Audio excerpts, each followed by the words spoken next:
د ملا هډوکي دردونه ولې او له څه نه راپیدا کېږي؟ سلام دوستانو، هیله ده چې بشپړ صحت ولرئ. نننۍ موضوع مو د ملا درد په اړه ده. د ملا تیر هډوکي په بدن کې د قوت بنسټ دی. په دې کې ستونزه پیدا کېدل ټول بدن دردوي. نو د همدې له امله چې که څوک د ملا تیر دردونه او یا نورې ستونزې سره مخ شي، د دې لپاره د خطر زنګ دی او باید سمدلاسه یې درملنه وکړي. د دې لپاره لومړی باید دردونو لاملونه په نښه کړي، ځکه چې انسان په خپل ورځني حالت کې ځینې داسې کارونه ترسره کوي چې د دې په ملا کې هډوکي بد اغیزه کوي. دغه حالتونه زه تاسو ته ښایم. 1. سګرټ څښل. سګرټ د روغتیا لپاره تر ټولو زیانمن شی دی. متخصصین وایي چې سګرټ سږي له منځه وړي، خو د نوو څېړونکو په وینا دا هډوکي او بندونه هم کمزوري کوي او هم پکې دردونه پیدا کوي. 2. کږه غاړه یا سرټیټي کېناستل.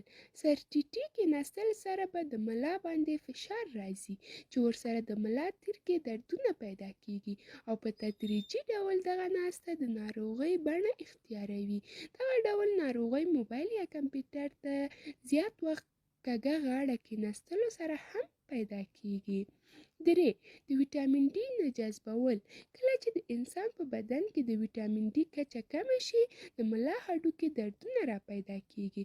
د ویټامین ډي زیاتره برخه بدن کې له لمر څخه پیدا کېږي. ځینې وخت په دې کې توجه نه ورکوي چې له کبله یې په دغه ناروغۍ اخته کېږي. د دې لپاره باید د ورځې په اوږدو کې یو شیبه لمر ته تېره کړو. 4. موبایل او کمپیوټر استعمال.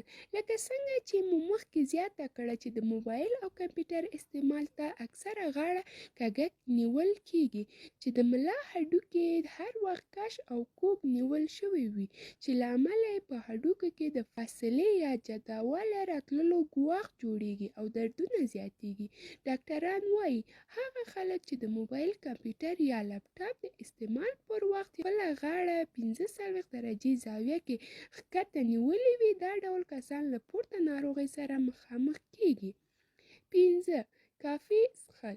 که څه هم یو اړخه او یو اندازه کافي څښل روغتیا ته ګټوره ده، خو له اندازې زیات څښل بدن کې کلسیم کموي، چې له امله یې هډوکي کمزوری کېږي او دردونه راپیدا کوي.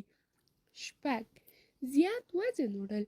وزني بیګ یا بل شی وړل، که هغه په لاس کې نیول شوی وي او یا په اوږه وړل کېږي، زور یا د ملا هډوکو ته ورځي، چې په تدریجي ډول د ملا هډوکو ته زیان رسوي او د وخت په تېرېدو سره دردونه زیاتېږي.